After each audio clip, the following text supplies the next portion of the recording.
If you listen carefully enough to a conversation, you're probably going to hear someone confuse feelings with thoughts. For instance, they may say, I feel like they don't really love me. Well, that's not really a feeling, that's a thought. And in prior videos, we've talked about how you can change how you feel about something by evaluating how you think about something. But here's why it's not trivial, okay? Because when you confuse them, you confuse their roles.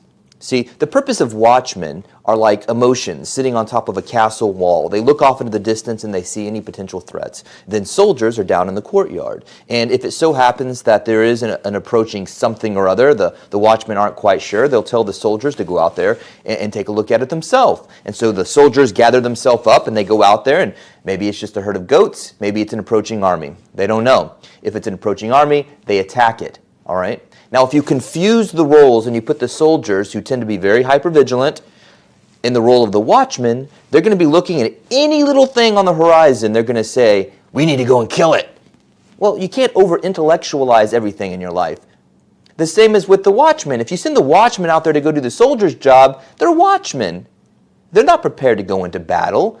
And so it's like emoting. It's thinking emotionally. It's getting into your emotional mind and not your logical mind. And it's complete chaos out there. What if it were an approaching army that really needs to be dealt with?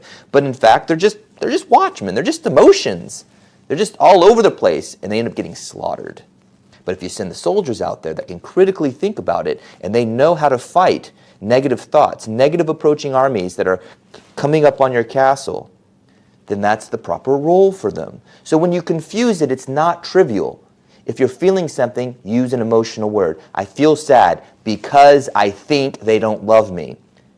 I feel hungry because I think I want some ice cream. If you get your language correct, then you can start to evaluate the areas in which there may be problems.